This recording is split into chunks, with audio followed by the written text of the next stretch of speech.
Blog Talk Radio. Good evening, everyone. This is me, Jonathan Alexander, and I'm here to host my show, Life, Laughter, Happiness. Today, we have my co-host, Kelly. Are you there, Kelly? Hi, yes, thank you. Okay, and we also have now, I want to make sure I pronounce your name correctly because I don't want to mispronounce it. Is it Ruben Uriarte? That's close, and that's perfect, yes. Okay, great. Now, if you could roll the U, it would be uriarte, but okay, that sounds okay. good. That's fine. Now, this is what we have on you. You were from Cal State University with a BA in Psychology and Latin American Studies. And then you took an MA course in Public Administration. That doesn't sound like something that would lead someone to be interested in UFOs.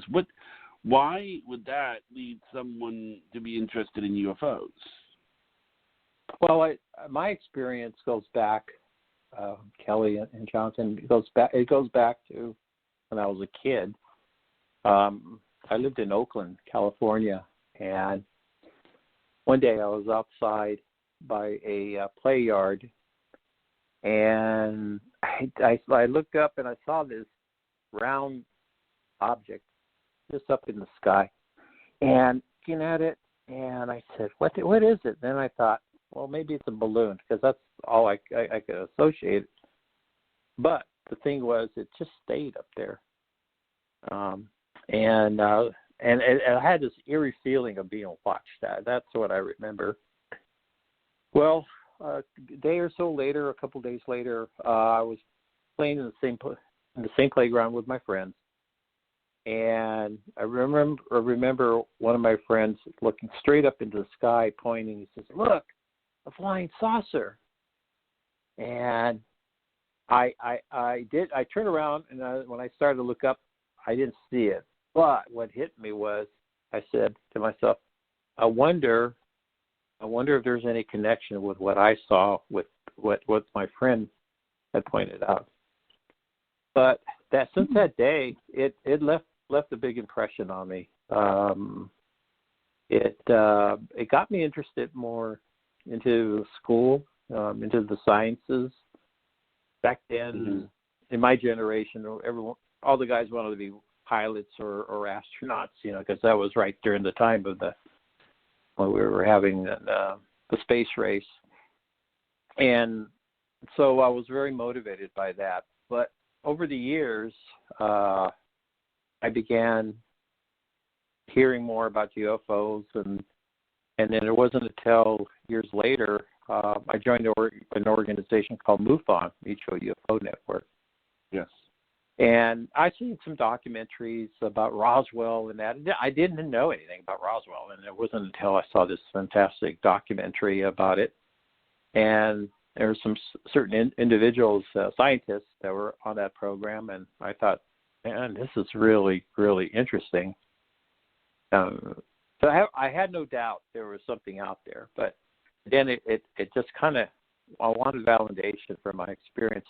And what's interesting is that a number of people who do join our organization are people that have had their own experiences, their own sightings. Maybe some of them have been abducted. So, people are looking for answers, and so we kind of tend to migrate or go toward those organizations or groups that of like minds. So different groups have different directions in that, but with MUFON, we have it's scientific focus behind it, and I'll talk a little bit more about it. But that's why I got interested. Of course, college, I was always interested in working with people. I've been a counselor and social worker and around several youth programs and in the past.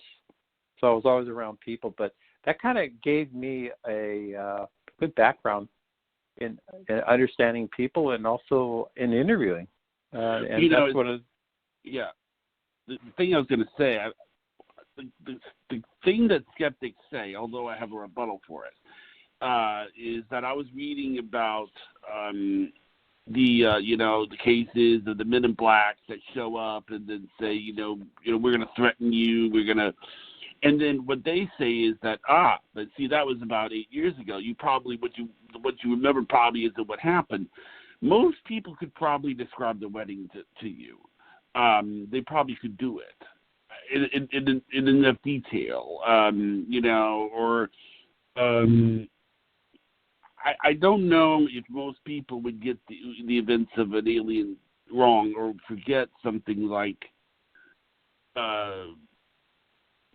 somebody threatening me. That to me is something that most people don't forget that. Yeah, absolutely. It's usually not something that people forget. And it's usually, and another thing, I was going to say about this is I asked you before the show about the Voyager, Yes. I want to get into this because this is important. Most people would say that mainstream science, which I think is a fallacy because it's really just a matter of, it's just mainstream if you agree with the guy or woman or whatever it is. We sent Voyager into space with record players, with recordings of porpoises and lions and tigers and all that stuff. Obviously, we did that to contact aliens. I mean, we obviously did that to contact aliens. There's no other reason why we do that. But the thing is, the government did that. And not only did the government do that, Carl Sagan was involved in it. Yeah. And I don't know another word for that except that the government is now endorsing not only is there alien life, but that there's alien life that's worth contacting. I can't think of another word for that. I mean, do you, Kelly? You see what I'm talking about?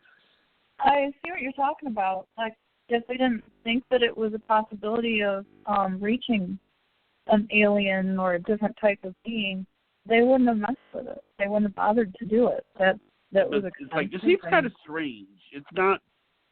If you had said, "Let's devote a couple of months just for fun. Let's go look for Noah's Ark," they'd laugh at you. Yes. Yeah, and it's expensive to send something up. It's not like, well, here, let's spend $50, send it up, see if something happens. I mean, that was expensive.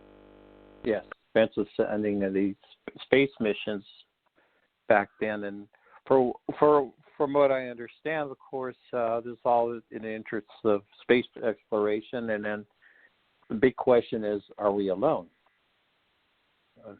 And are there civilizations out there that are more advanced than us or maybe less advanced? But the thing is that perhaps they might be able to communicate. You got to remember, too, we have another program out there called SETI, Search for Extraterrestrial Intelligence. Yeah, they're they're sending signals out there every day. And the purpose, of course, is to see if we can establish communication, and if so, where are they at? But the other thing is, we're assuming that they're using the same kind of technology. Now, I have a question: is SETI government funded, or is it just a regular organization? Oh, it was government funded, but now it's privately. They're private, and they also rely on funds. Okay, so it's no longer government funded. When was the government? Yeah. When was the government? Oh, when was it funded? Is that? When did it cease to be? Actually, I think I don't know exactly, but I think it was probably within 5 or 10 years. But the massive amount, yeah. And then from there, the funds were cut for whatever reason. I don't remember what's it due to budget cuts or what, but what they rely on private donations and getting sponsorship from different corporations. And from what I understand, they're doing quite well. But you see the different approaches. Here, you send out a spacecraft way back in the 70s. And of course, we've already sent out these robot type spacecraft out there in our solar system. There's been a slew of others, but back then the intent is to see whether or not we might be able to establish contact is by us making contact and then telling them where we are, where we're from, a little bit of background about humanity and our ecology, our bios, our ecosystems, the animal life, etc. Now, I've heard that this is something that I wanted to ask you about, because this is something that I've heard is true. And I was talking to another person who researched aliens. So I don't know if you yourself believe this. I'm not sure if it was you that told me this, or maybe someone else. I don't know if you and I have ever talked before, but I have talked to another person like this. Okay. All right, this is what this other person told me. Do you remember the scene when in Men in Black, when Tommy Lee Jones takes Will Smith into a room, and there is all these screens are up, and they show like Sylvester Stallone and then they show another actor in another screen. You know the scene I'm talking about, Kelly, right? I think so. Okay, yeah. These are all like aliens that are living among us. Like Newt Gingrich is in one, and okay. Yeah. You know that scene, Ruben, right? I'm trying to recall that, but go ahead. Okay. I have heard that such a room does exist. That there is actually a room where there's a bunch of screens, and they all show that they all show the aliens that are living among us. Oh. Now, do you believe that's possible? Well, I'm not sure. Well, speaking for the Men in Black and that, what I wanted to say is there have been a number of incidents where these witnesses have shared where they have had encounters with these very strange Men in Black. As far as the types of species go, again, this is just from other researchers out there who have access to documents and within our government, and that we have been under surveillance by a number of different species. It's not the same type of alien. It's we have different groups that are out there that are monitoring us. People. Let me ask you this: how many do you know of? Well, I mean, I've heard from anywhere from 4 to 60 plus different groups that are out there. See, this is where it gets really interesting. Okay, well, like going back to the Voyager, sure, we initiate contact, but with us, with MUFON, a Mutual UFO Network, what we do is we interview the witnesses, people who've had sightings. Now, not everything is a UFO, but then again, we have enough information that's provided that, the witnesses are telling us the shape of the craft, whether it was a sphere or a triangle or a circle, or a fireball or a cigar-shaped object. They'll even share with us how close they were to the object. It may be less than 100 feet. I mean, you're standing next to an object that's about less than 100 feet from you, you're going to see a lot of detail compared to seeing something like a lights in the sky flying erratically. That might be miles above you. But at the same time, we might be lucky enough to where the witness actually gets a full description. What they look like, what were they wearing, what were they doing, and if there was any interaction between the person and with the alien or with the ET. And so with that, we compile all these cases over the years. We look at our database of so far, Kelly and Jonathan, just within the last 2 months, from January up until October 31st, we had approximately over 239 landings, hoverings, or takeoffs. In other words, the witnesses actually saw these objects about ready to take off, or they're coming in or landing. But out of that number, at least 21 entities were observed And I don't have the breakdown as to what they look like or what, but the fact that we're able to, we're able to look into this specific case, but on a summary, we had 21 entities. And this is just so far through October, and we're already nearing close to 5,000 cases that have been reported this year. And every year it goes up and down. We'll have more cases that are being reported and from different countries as well. Because the whole UFO phenomenon, it's a worldwide phenomenon. It's happening all over.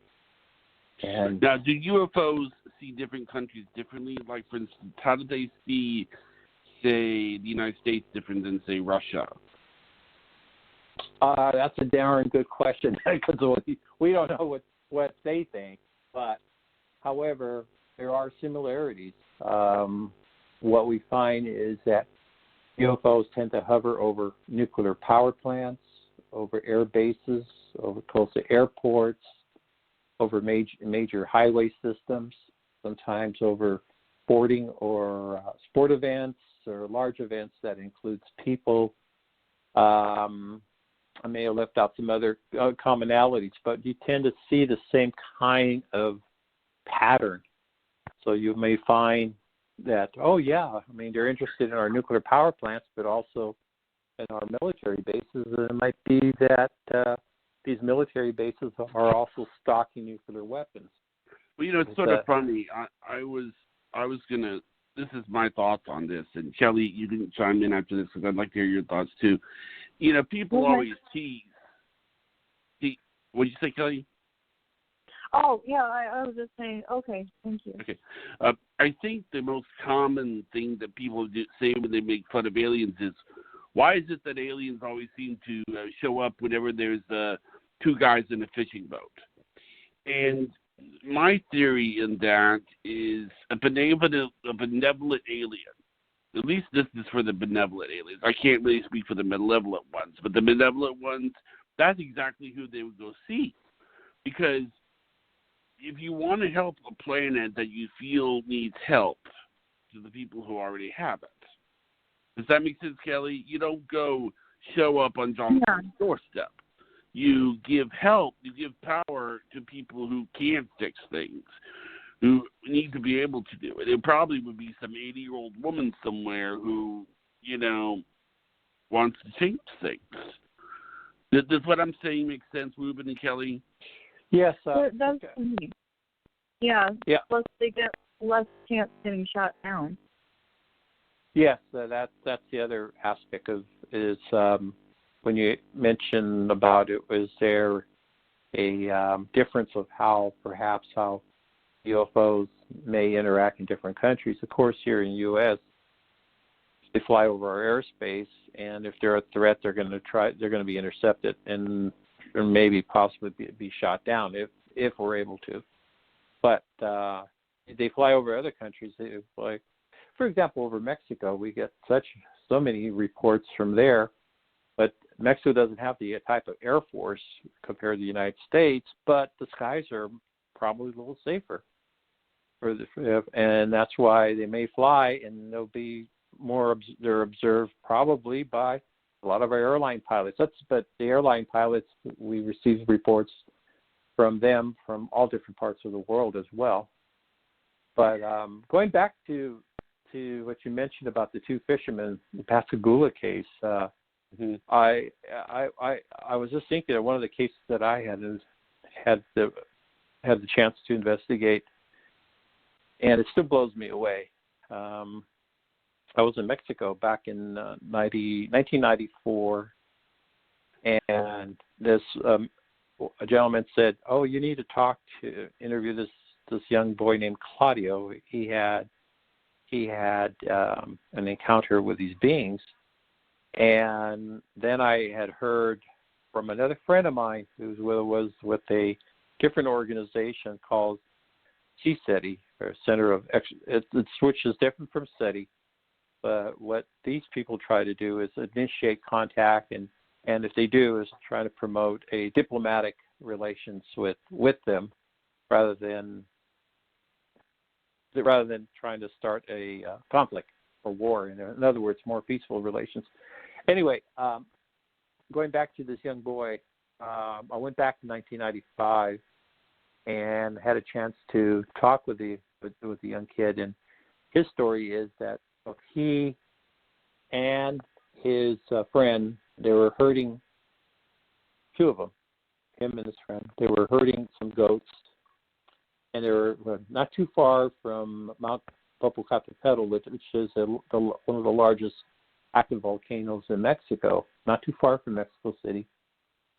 But it's a huge volcano, and it's an area where there's been a number of UFO sightings that have been observed by many people over the last number of years. Well, anyway, Claudio's up there herding these goats, and all of a sudden there's a flash of light, and he looked, and all of a sudden, he saw that the goats were all very, very frightened, and then the goats formed a protective circle.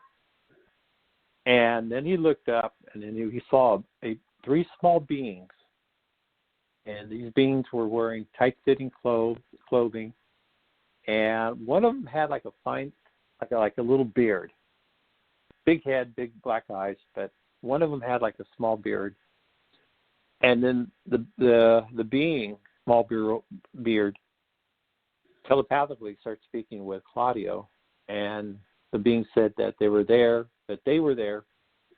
to protect the volcano from erupting, and they were there to prevent the others from preventing it. Now, what that means is I don't know, but whether or not there's a malevolent forces that could actually cause the volcano to erupt or whatever. But the bearded being said, and again, this is the 1993. This is 1993 that when Claudio had his experience. He told Claudio that there would be a war in New York that would cause the entire world to go on alert. So That's what he said in 1993. And then when I interviewed him and I taped him, of course, he said the same thing. Well, I thought, war in New York, and I said, well, the World Trade Center was attacked at first in 1993. It was a small attack, but it wasn't until we had 9/11, right, in the year 2001, and then I said, Jesus, that this story that Claudio had shared with me, was this a prophecy, or were these beings actually telling him something?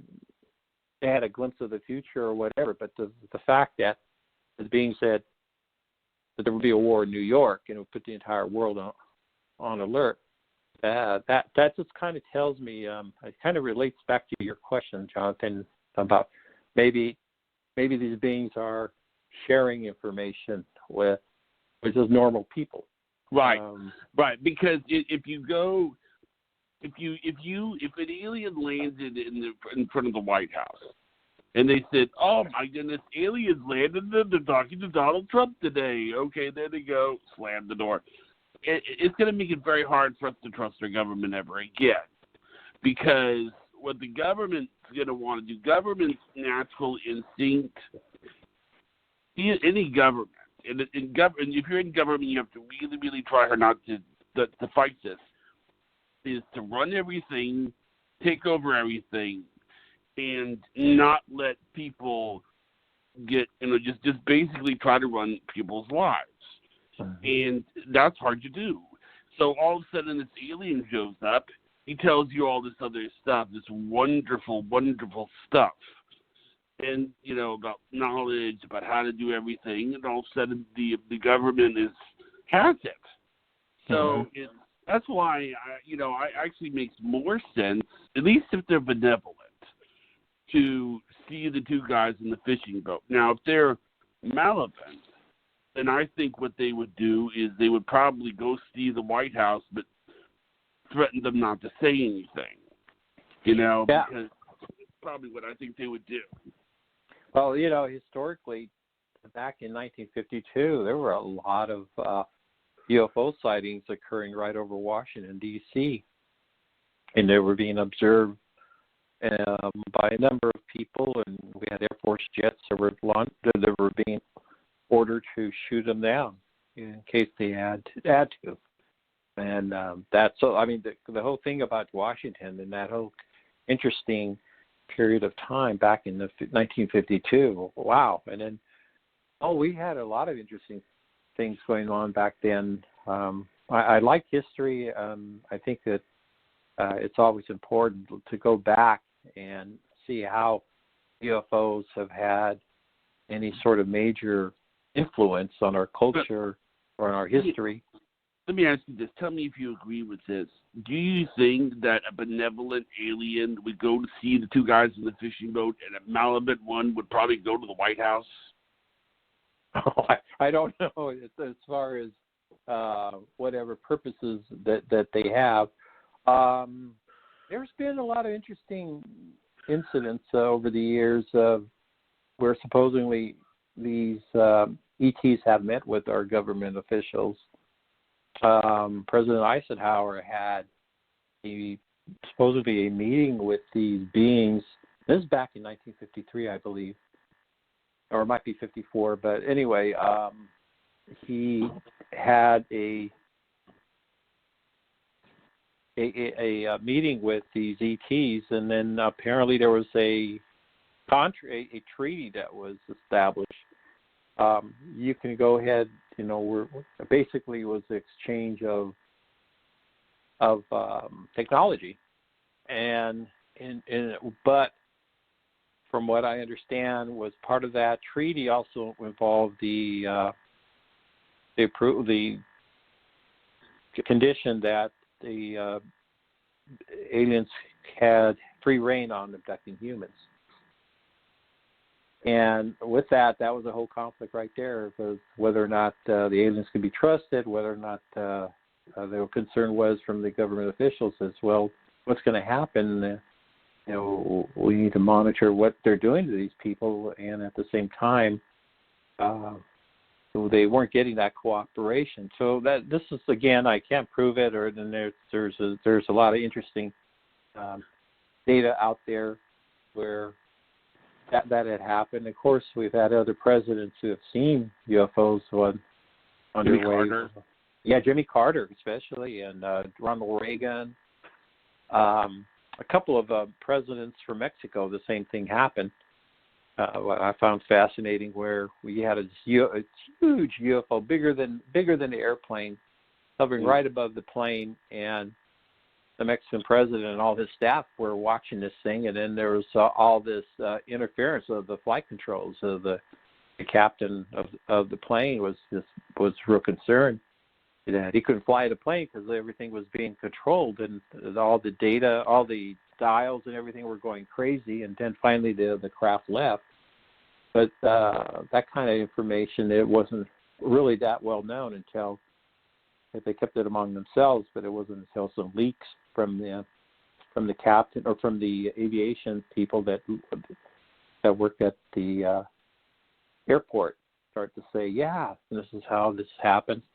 So you get a lot of interesting information over the years from different incidents. Now, Kelly, what's your opinion on you there? Yeah, I've been thinking while I've been listening. I'm wondering. I know sometimes people have theories on things, and I've heard of the theory about intelligent design, that life or the universe not have arisen by chance and was designed and created by some intelligent entity. Right. And I've seen it go further and be like people that belong to kind of a religion, Raelian. Do you see that this might have, a scientific basis, or do you think people are just taking a lot for granted and just kind of going with it? I think that whole concept of intelligent design, there's something to it. The way if you look at our solar system, for example, Jupiter acts as a big buffer. It protects many of our protects Earth in many ways from many of the meteors or asteroids that crash into Jupiter because of its gravitational pull. They say, I don't want to interrupt you. You can go on. I'm going to say this, but I've heard that if Jupiter wasn't there, that there was a meteor that hit Jupiter, and if Jupiter hadn't been there, it would have destroyed us. What you're saying? Yeah, I remember the comet, a Shoemaker comet. It broke into 19 pieces, and it hit Jupiter. And I remember in 1994. And the reason why it's called Shoemaker, it was an astronomer named Shoemaker that discovered this asteroid coming in our direction, and then as it got close to our solar system, it starts breaking up. And I believe that's what they counted were 19 large pieces that then crashed into Jupiter. Then you got the moon. Look what the moon does for us. The fact that it controls our weather. The tides, it has such an important benefit toward our planet. Now, how did it get there? And then that whole fine, delicate balance of how life evolved. So I begin thinking, and one of the other interesting points, Kelly, is that there's a number of scientists, even astronauts, that they look into this, and then they start seeing that this thing is bigger than just science. It really connects into this whole spirituality. That there is something out there, a greater force that knows what it's doing. That you designed this, and even when you start looking at, from what I understand, in terms of just the complexity of cells, look at the millions and millions of years that it took for cells to evolve into animals and plant life and everything on this planet. It's interesting concept, and I think it's something that we need to continue to look at. There is probably so much out there in terms of this dialogue that we have and what we're talking about, sharing these ideas, and of course there's people out there that have done a lot of research on this. One of the things that fascinated me when I was studying that briefly was the idea that just how we're made up of cells and molecules and all these different things get smaller as you get into the what makes this, what makes that, everything gets smaller, but you also can expand on that. Like if you look at your arm, it could be like the equivalent of universe on your arm. If you think of like microbes and different things like that, it's just on a different scale. Yeah. And what if we are actually super small and we're part of something really big, but we're too small to see it? Meaning, the universe and whatnot. But the little tiny microbe that's on our skin doesn't know that it's tiny, just like we don't know that we're tiny in the universe. I mean, we can grasp it, but these are all different ecosystems and everything, but different layers, different sizes, but they're all related. You probably might have seen this on YouTube. I've seen two versions of it where you start out in space. Here you are, and then all of a sudden, as you are leaving the neighborhood, and then you keep seeing. Then you see the state, then you see the planet, and then it keeps going out until billions of years, billions of light years away, and then you come back, and then when you come back, you finally like you mentioned, it breaks down into the cellular level, and then it breaks down further into the whole atomic structure, the atomic level, as well atoms and protons and everything. And that in itself, then you have even a smaller breakdown as well. So yeah, it's interesting. I often wonder about that perhaps our solar system, our galaxy, and all the other galaxies out there are like in a small little bubble. Actually, it's funny because you just described the end of the movie to Men in Black. So, the but, end of the movie, Men in Black, goes, you were the smaller. It was the smaller thing, and then before you know it, it was this creature playing with the rubber ball or something. Oh, okay. Well, it was kind of a thought I had too when I was on a plane ride. Coming from Vermont, we had a few stops, but it's like take a look at us, and then there's a thunderstorm. We're going through the layers of that because it was part of Florence. And then it looked like, here are these cells and mitochondria and all this, and it's at night, and it's really just cities with their city lights. But, they look like they're on the cellular level, with, the way that the lights are clustered, and you think of like the roads like arteries, and you start to think of cars like red blood cells, and so it's almost like everything is related in a way, like it follows a pattern. I was just thinking, as you were describing that, Kelly, I was just thinking of like you mentioned, the rivers, and from up when you're flying, it does look like, like it says, it described as like an artery system, the waters, and then I was thinking of the heart. Where's the heart at?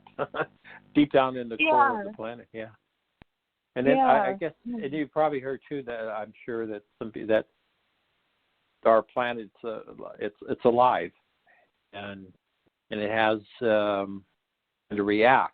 I guess when mankind does crazy things like polluting the environment or exploding nuclear weapons and contaminating the ecology. We pay for it in the long run, and then we have all these abnormal storms happening all over the world. Intense storms, hurricanes, volcano eruptions, earthquakes, all that kind of stuff. It makes you want to. You wonder. Makes me wonder a lot. Yeah, and because I think it's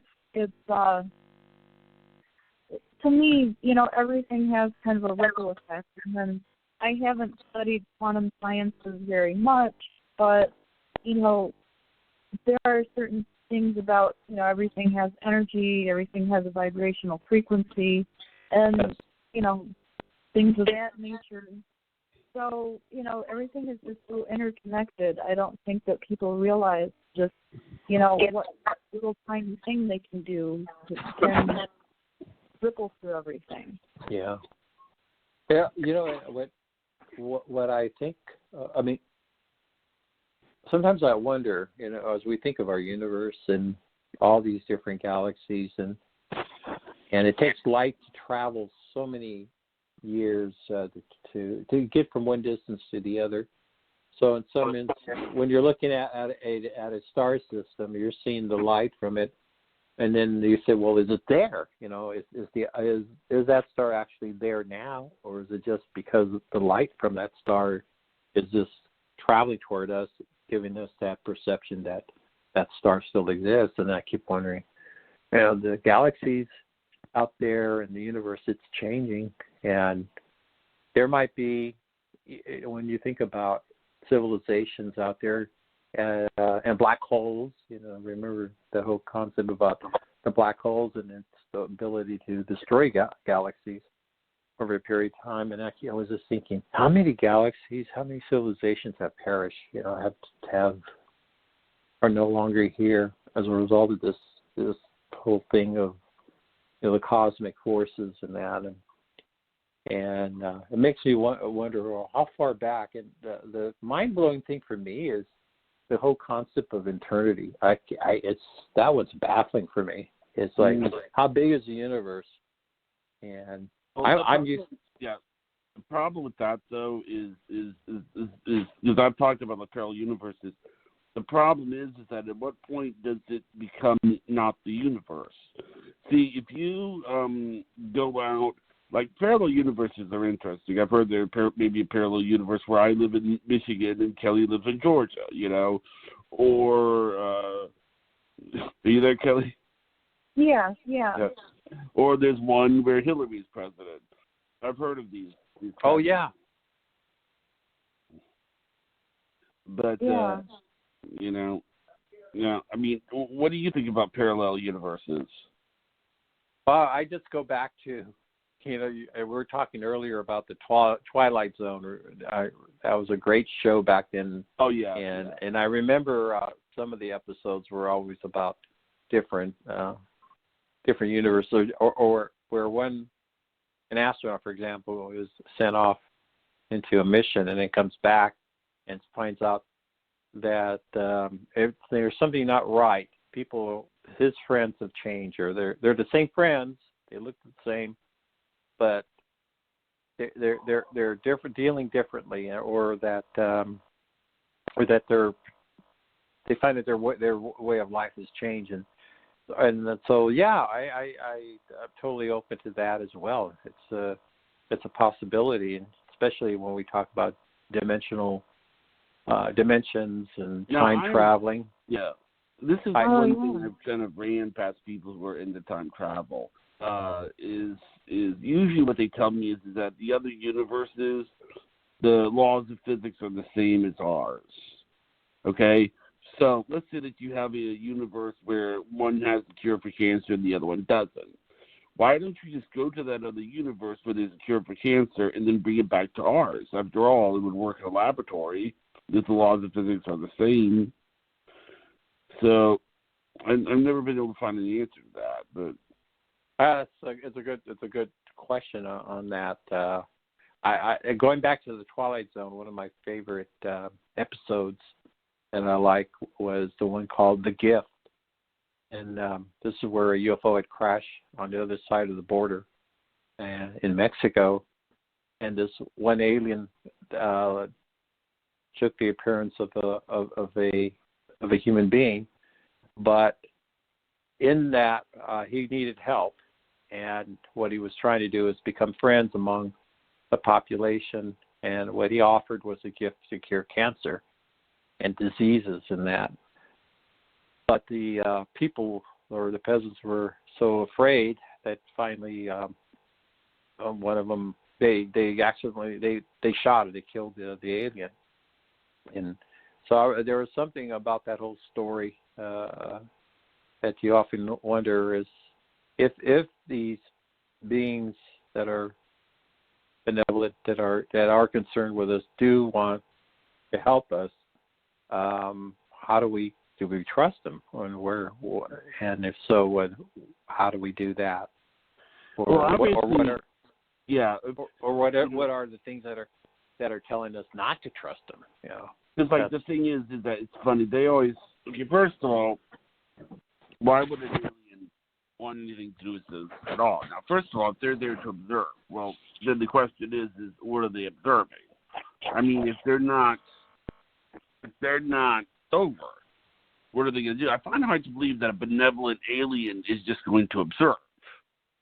That to me seems kind of like, it'd be like saying, it's sort of like how we are. Like, we're that same way. Kelly will know exactly what I'm talking about. She takes care of animals. Yeah. You're not just going to observe a sugar glider. Or we don't just observe a dog. You don't go to if you really, really like dogs, and provided you're not allergic, you don't just look at dogs when they go by. You buy one. Yeah. So obviously, if an alien isn't gonna just look at us when we walk by, I mean, they're gonna want to do something for us. I was just thinking, we were talking a little bit earlier, and going back to no question of nuclear weapons and all the nuclear testing that we were doing back in the 60s and 70s and on, not just the United States, but there were a number of other countries. And of course, you go back to World War II, where 2 atomic bombs were dropped on Japan.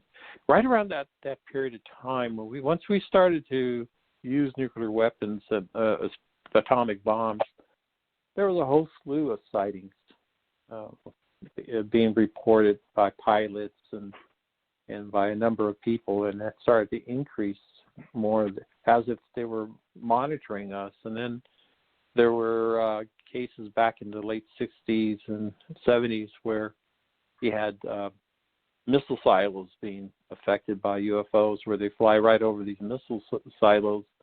There's been a lot of great research done on that as well, but by a number of great people. Robert Salas, for example, is one of them, and Robert Hastings.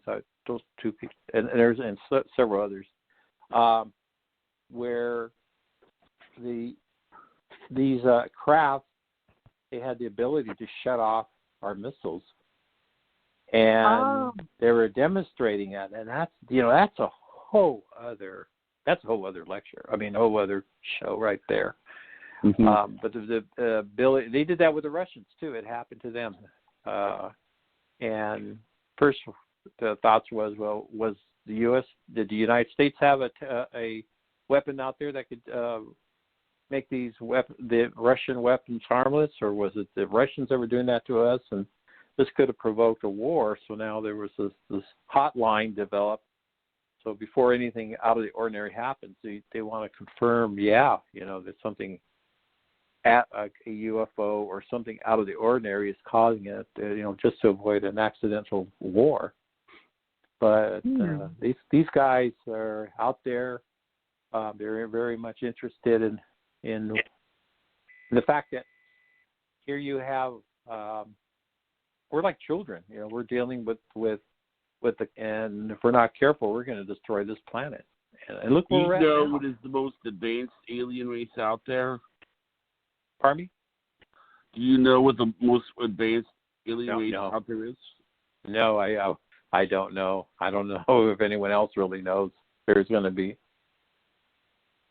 Yeah. And by advanced in terms of technology or spirituality, and that is a darn good question. And then it's like, I've heard discussions like, if it's like us. I've heard the discussion where you and I are walking on grass and there's a whole slew of ants. Are we really particularly focused on ants, or our minds are somewhere else? It might be that they may just avoid us because they may look at us as not even their time to worry about. I will tell you this. Their concept of us is probably 99% wrong. Because, they don't sit around and, if a bunch of ants got around and think, what is this? The only thing they think of is the big shoot. They don't, so obviously our concept of aliens is probably going to be off. Usually other countries' concept of us is off.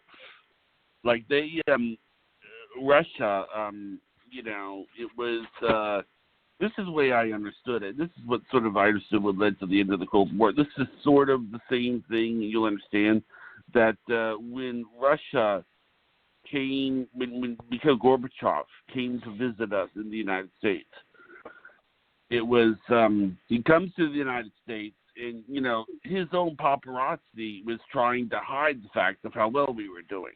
People in Russia thought that we were this country that was trying to grow food on their windowsills, and we couldn't eat and everything, that we were all poor. And but they came here and they realized that none of that was true. Oh. We do the same. Our propaganda on both countries, we portray the Russians one way or portray our other countries and their citizens, and it's usually, again, for whatever political reasons behind that. The media has so much, it's a tool. I have a question. Is there any substance to this that people that know too much end up disappearing, by a government or whatever to keep them quiet? I know that's kind of like an underground rumble that you hear about, but is that actually true? Yes, it is.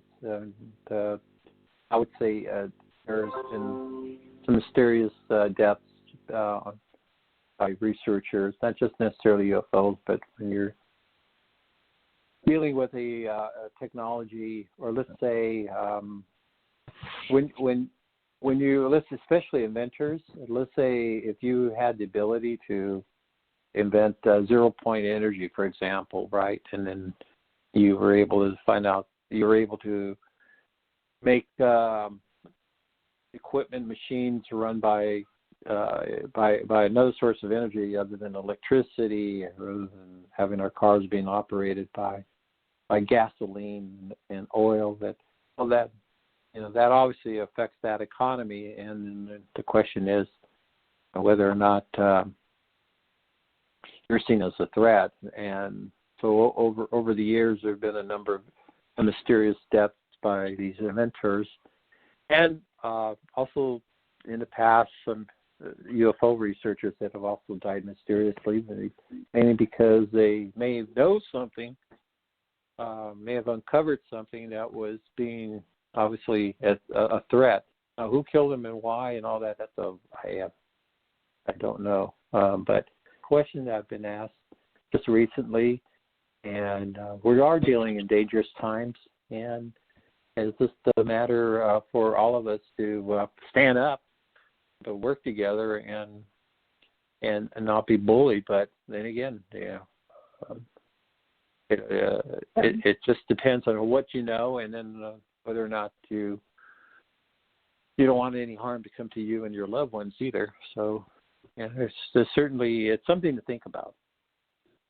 Okay, yeah, because I'd heard a lot of, rumblings about it, and I thought, wow, is there substance to it? I mean, I feel like our interviews are just long enough to scratch the surface on a lot of topics.